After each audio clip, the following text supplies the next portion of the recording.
Your weekly roundup of HR news and events in Singapore and beyond. This is HRM Weekly. I'm Shalini Shukrapande.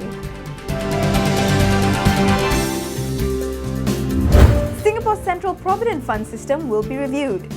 Also, young Singaporean employees are top earners in Asia. We begin with changes to the Central Provident Fund or CPF system. The government has accepted the CPF Advisory Panel's first batch of 9 recommendations on ways to enhance the CPF system to better meet the needs of Singaporeans in their retirement years. The CPF system will be changed to include a basic retirement sum at 55, an additional lump sum withdrawal point at 65, and allowing members to defer their payout starting age, amongst others. The recommendations are: encourage members who retire in 10 years' time to set aside CPF savings to provide for a payout of about $650 to $750 per month. That's called the basic retirement sum. Members who do not own their homes or do not wish to pledge it should set aside a retirement sum that is double the basic retirement sum. That's the full retirement sum. Encourage each CPF member to have his or her own CPF life plan with incentives to top up the CPF accounts of lower balance or non-working family members. Defer payout start age up to age 70 for permanently higher monthly payouts. For more information, log on to mom.gov.sg and look out for the CPF Advisory Panel tab. Cham Hui Fong, Assistant Secretary General of the National Trades Union Congress or NTUC, said that the CPF Advisory Panel's reframing of the minimum sum to the basic retirement sum provides a more realistic and attainable amount for most workers to achieve retirement adequacy. Prime Minister Lee Hsien Loong lauded the recommendation to give members with higher CPF balances the option to commit more of their savings into the CPF Life scheme, and said that it's very difficult to have a one-size-fits-all approach to the CPF retirement sum. This is because how much one needs in retirement depends on how much he or she has been earning and his or her family's circumstances.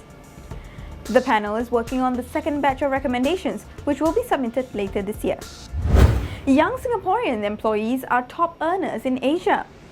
At an average monthly income of $3,060, the salary of Singaporeans in their 20s is the highest among several Asian countries.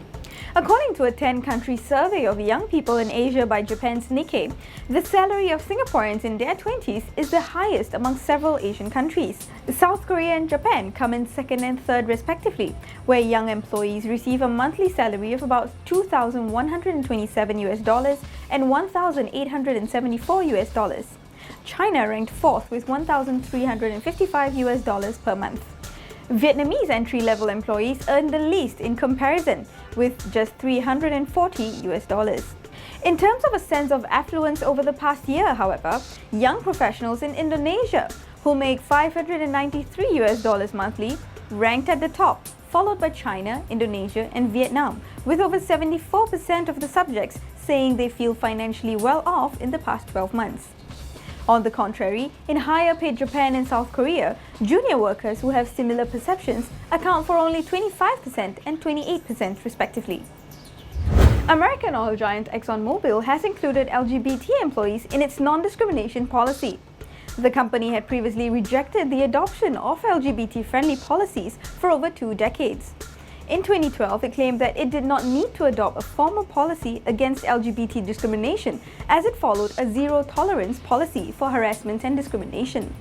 Skeptics say that the latest protections were accorded to comply with new federal laws. In July last year, US President Barack Obama signed an executive order prohibiting federal contractors from discriminating against LGBT employees. ExxonMobil is one of the largest federal contractors in the US. Dina Fides of the Human Rights Campaign Foundation commented in a blog post, and I quote, "To articulate its policy through the lens of legal conformance is not an affirmative changing of course and full adoption of equality, but instead a calibrated response to retain government contracts." Other oil and energy companies such as BP, Chevron, Marathon Oil, and Shell have long supported liberal policies towards LGBT workers. Want to improve your workday? Have a cup of coffee. For those who believe that having coffee in the workplace simply allows employees to enjoy a fresh brew, you may want to revise that opinion. A survey has revealed that great coffee in the office possesses the ability to enhance employees' personal and professional pursuits, According to the Coffee Break survey conducted by Harris Poll, a great cup of coffee can improve the whole workday for a whopping 89% of office employees. Without their everyday cup of coffee, coffee drinkers can encounter a diverse array of negative feelings such as being exhausted, irritable, unproductive, disorganized, or forgetful. A staggering 85% also deduced that drinking coffee with a client or colleague can be a fantastic platform to forge relationships. While the majority of coffee sippers, about 84%, concur that having good coffee in the office pantry is a vital perk, more than half desire for their firms to obtain better quality coffee for the workplace. In addition, undertaking a coffee break can bind people closer together. 1 in 5 office employees claim their co-workers undertake their best brainstorming and collaboration around the office coffee machine. Furthermore, office staff say they fancy paying a visit to the office coffee machine to interact with colleagues, mingle with their boss in a more casual manner, brainstorm, or collaborate with others on a task or to incite their own creativity.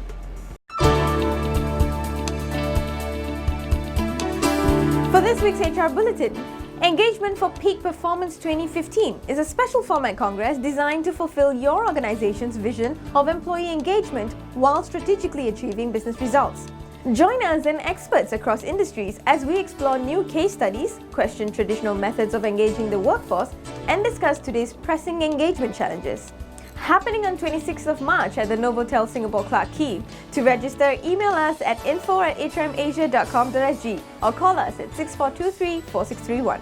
And finally, think about this. A business that makes nothing but money is a poor business. By Henry Ford. And that's HRM Weekly. Get more stories on hrmasia.com. From Singapore, I'm Shalini Shukla Pandey. Thanks for watching.